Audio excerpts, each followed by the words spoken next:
starting it back up. Alright, before we were rudely interrupted by my headset failing me. You are in the bar. You got 3 successes on your since created.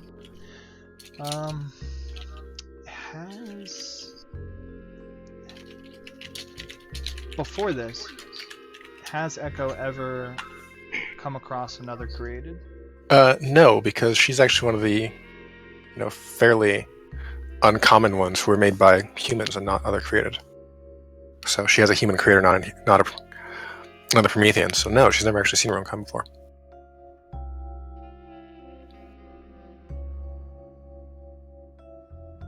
It's been pretty lonely, give you that. You guys are making jokes, I see. Yeah.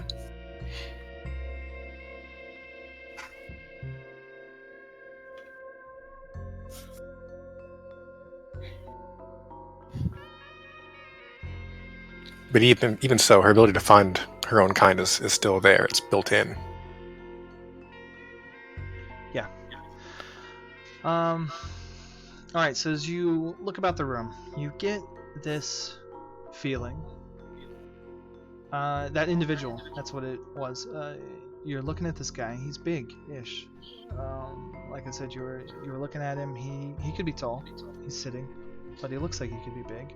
He's definitely wide, and he's pretty thick. He's a massive man, and he's sitting at a table. He's not smiling, but you get this sense, you get this feeling. You can feel a kindred, not spirit, but if another created carries the flame, this guy has a spark.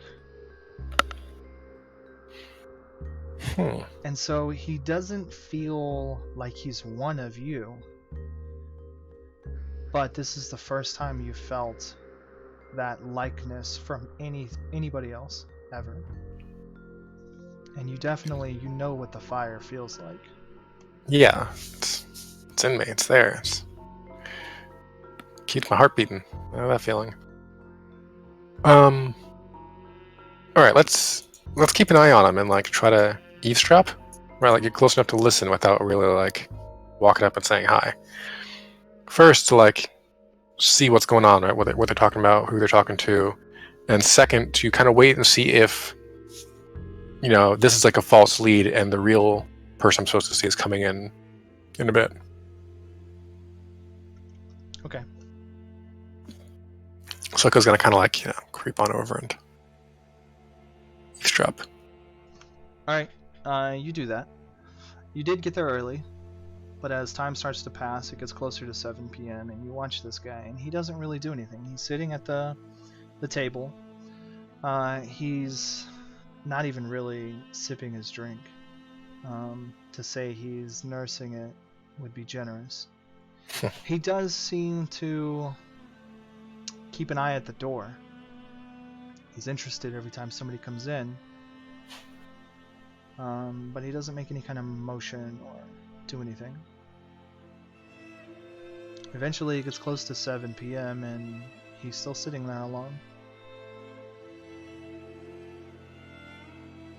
Okay, let's let 7 pass and see if no one else pops in who looks more interesting. And then we'll go say hi. Okay. A few moments pass. And you can tell he keeps looking at the door a little more and more. He's getting a bit anxious. Over the next couple of minutes, a few people do come in, but they seem like their business is already determined. They go straight for the bar, maybe they join a few people, they came in with a few people. So no one really fits your description or what you're looking for. And definitely nobody else that has that smell of the flame on them. Alright, let's flip a seat next to him. Okay. You come to sit down. He gets up a little bit, as if being polite, and he's standing as you sit, and then he sits back down. Ah, a proper gentleman. He says, "Well, it's about time." And then you can see it. He boasts this grin, almost a full-on smile.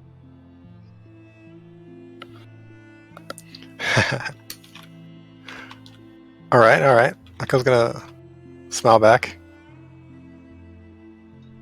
Oh, I guess I prepared something. Let me give you this real quick. This man stands a hand taller than most, with skin black as night. His body is thick and bulges with heavy corded muscles. He's bald. His wide eyes and gentle expression... with wide eyes and a gentle expression, he warmly smiles in greeting as you sit. Age is a difficult thing to tell from this man. His body shows a youthful figure, a clean complexion, and vibrant life. His eyes, however, are those of an old soul. His gaze seems to strip away all of your secrets, leaving only the truth. And that truth doesn't seem to surprise him.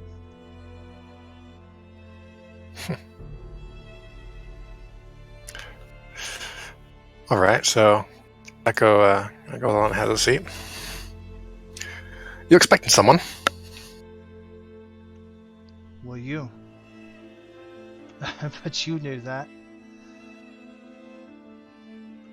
Well, I'm sorry, this must be weird for you. My name's Joe John Jackson. And you can call me Joe, John, JJ, Jojo. It doesn't really matter. A name doesn't mean as much as the way a person says it. JJ it is then. It's a pleasure meeting you, Joe. Jay. Echo sticks out her hand to shake. He takes your hand and shakes it. He just beams that smile at you.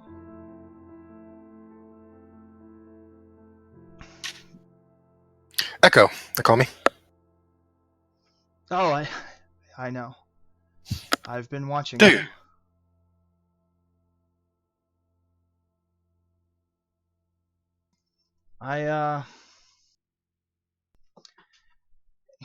You wouldn't want something to drink, would you?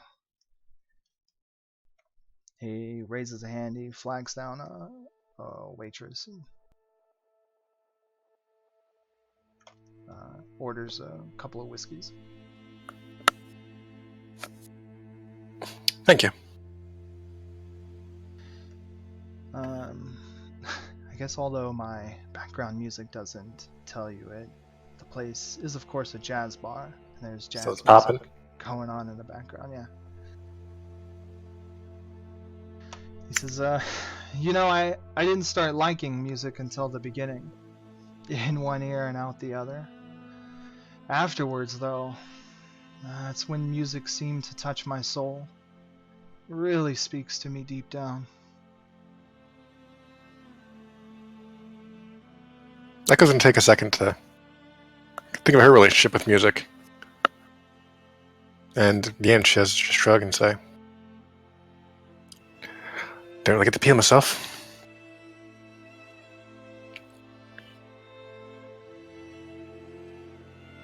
It's funny. I feel like it should do something, but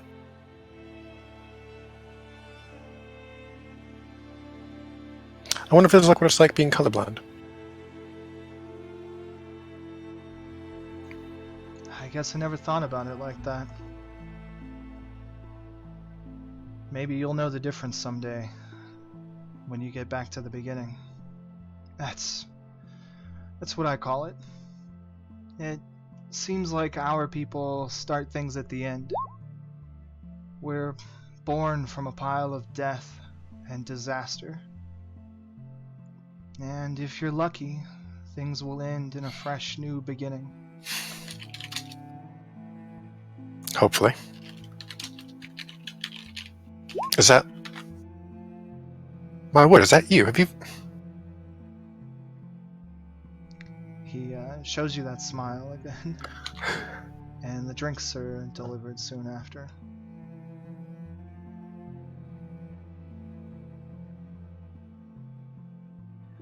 I've noticed you around town.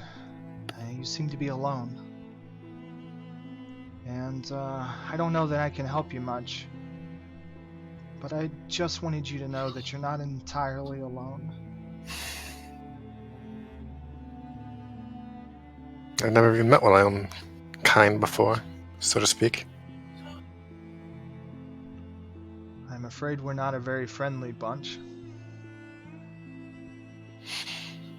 Yes, but I take to understand that at least most of us are made and have an opportunity there.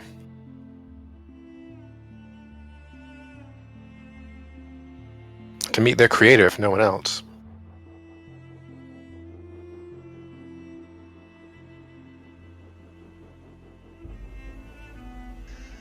Well,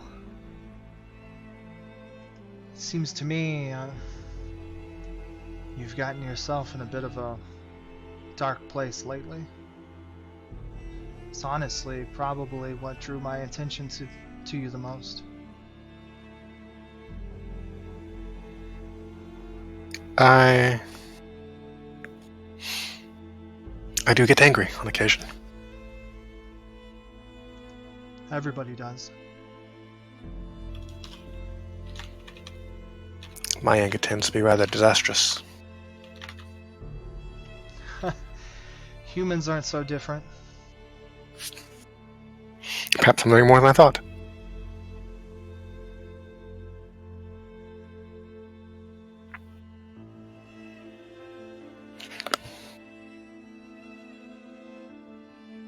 So, why did you seek a meeting, JJ?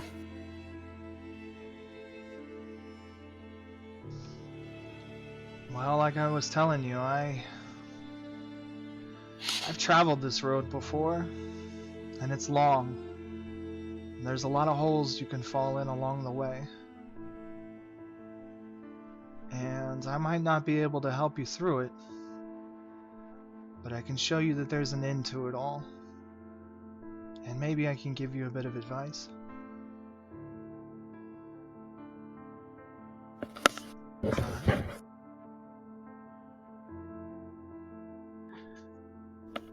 I know what it's like not to be natural. To be something built, created, despised, hated.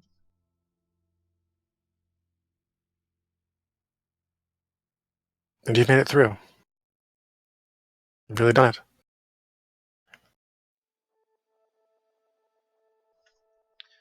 It probably took me a lot longer than it should have. But in the end, it's worth it.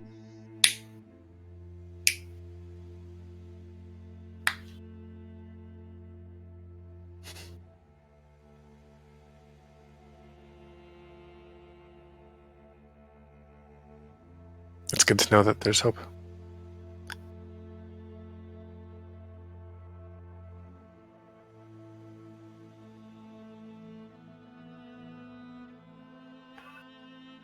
I don't even know where to start sometimes. I don't think it helps much that most of my... Most of my day-to-day life takes me away from encountering other humans and into seeing stranger, odder things than even us.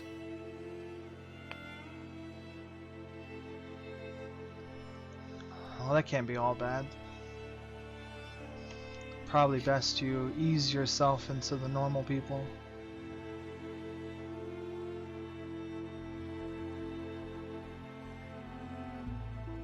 I remember what the first few decades were like.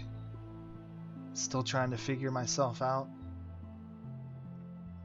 Trying to understand why they all hated me, despised me, Even people I just met.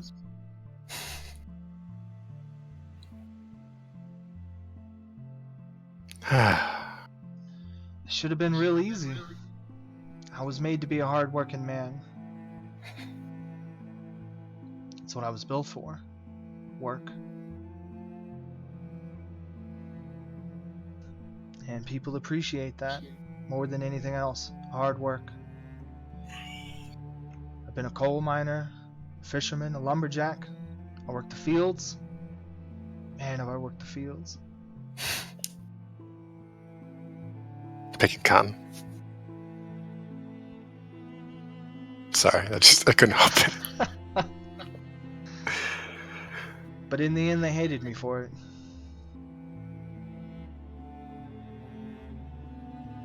I was made to be pretty.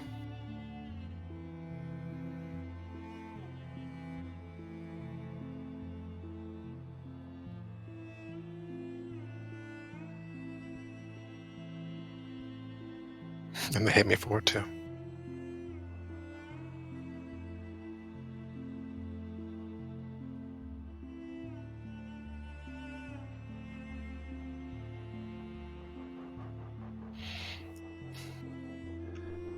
Well, maybe I can help you with that hatred you're carrying around in you. That rage in your belly.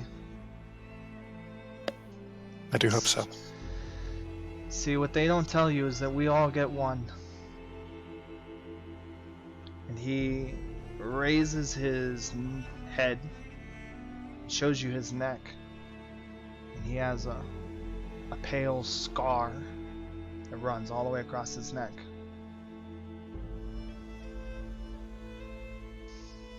I was like you once, and I don't just mean held together with stitches and bad days.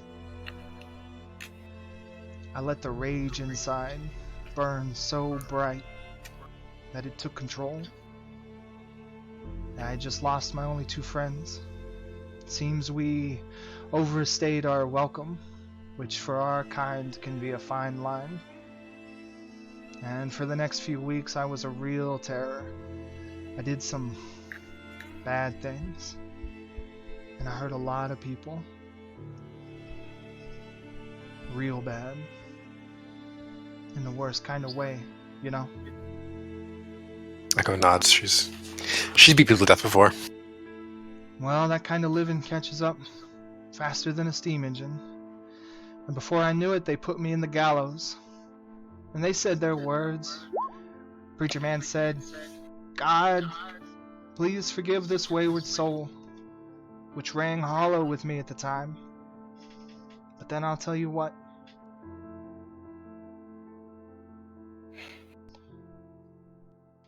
Right Yes? before dropping 10 foot on a 6-foot rope, I looked into those people's eyes, and I saw rage, hatred, wanton violence, and hell, I couldn't blame them.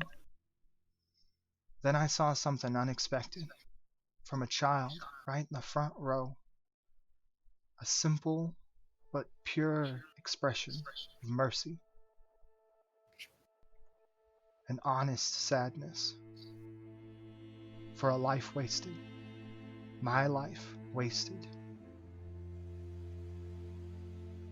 I took the image of those blue eyes crying for me to the river Styx. And they're the only thing I brought back. I left my rage on those riverbanks. The world is a wide and beautiful place. Live for everything. Die for something. But don't waste your life doing nothing.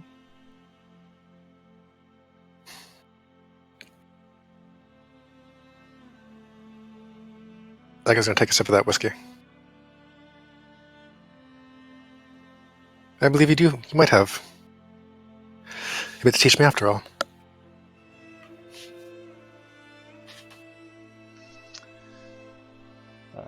JJ reaches for his drink and throws it back.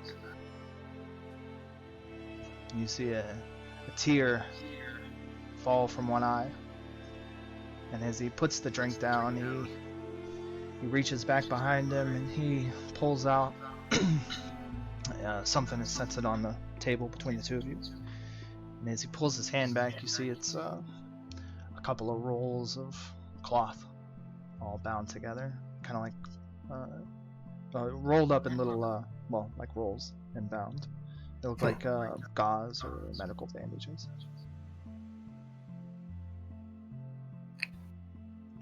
He says, well, maybe you can use this to redirect some of that rage. It must be brewing in you from time to time. I know it served me well. What is it?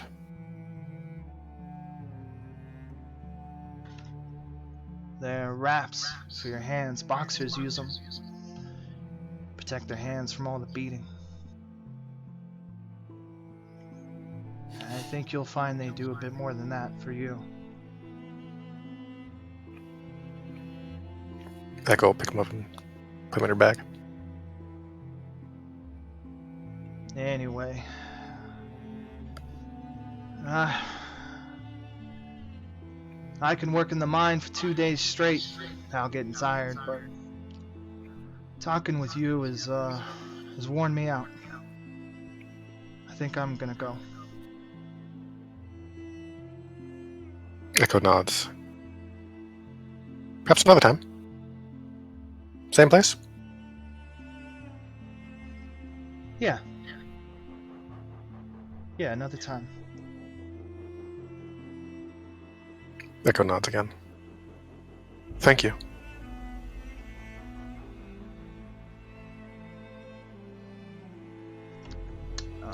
Jojon simply leaves the bar.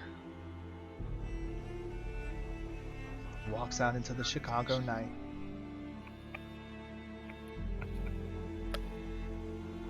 Off to the night. Alright. Alright, what's Echo gonna do? Stay long enough to let him, get out and get his own way. And then she'll, take off a bit later. Sit in the bar for a while, think about it. Then she'll go off and see what those raps do. Oh, I'll tell you what they do. Here in just a minute. I don't think she has much other big plans for the evening. Alright. As Echo is leaving the bar. Jazz club.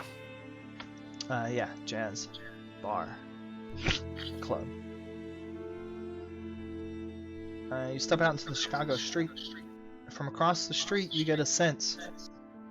It's that same familiar fire. You look up, half expecting to see Jojon, but it's not him. Instead, in front of you is a dark alley. Shadows cast from tall buildings on either side. You don't really see any movement or anybody down there except for the darkness. But you feel that sense. You feel the fire burning, and this one is bright. I can't see through the dark now. Oh yeah? Yeah. Well, that's... If that helps. Cute. Yeah. It doesn't. Damn. It does not help. I can see through all the dark. I'll let it go.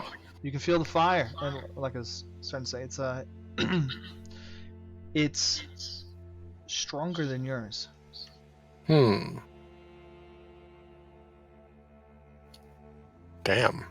I'd imagine so, really, because Echo's kind of new at this. Yeah. But still, she'll kind of nod to it, but continue on her own way. Okay. As you turn and start to go your own way, it disappears. They got tricks. Who's got tricks? Well, whoever it is. Down there, so. I know. It seemed like a leave him alone kind of situation, so.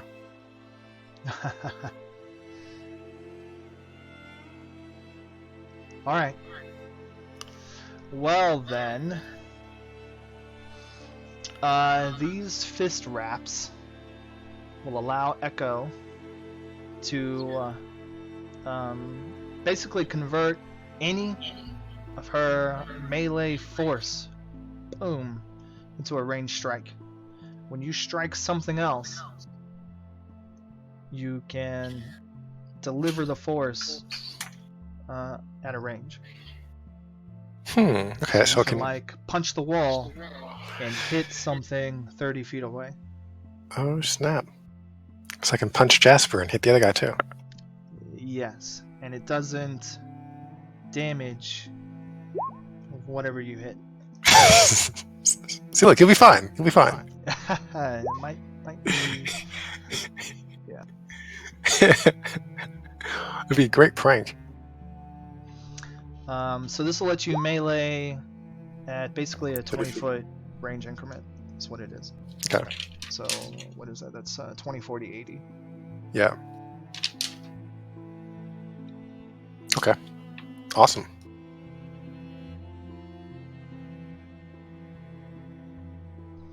Woo! Is that all for the Echo scene? That's the end of Echo. Right. So, Who else is up? Echo gets one for playing, and of course I give you one for your accent because you go the extra. Did you notice part of it was Cockney this time? I did. Yeah. I wasn't sure if. Intentional. Yeah. Echo doesn't. Because Sometimes sometimes it'll switch out. Bob picks up an accent. Yeah. No. The Cockney is intentional. And inconsistent, and that's accurate too. Find out why Get is asking about the other kid. Yep. I'd say that's satisfied. Oh yeah. And is that it? So it's 1, 2, 3.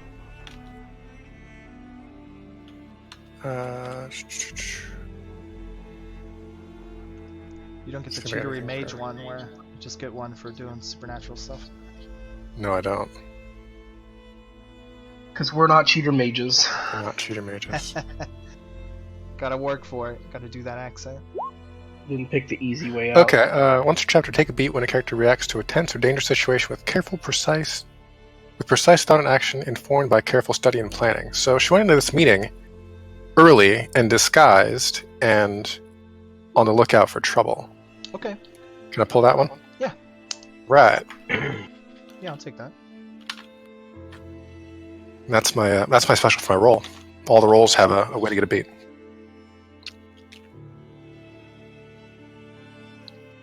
So that puts me at 4. Keeping up with Bob. All right.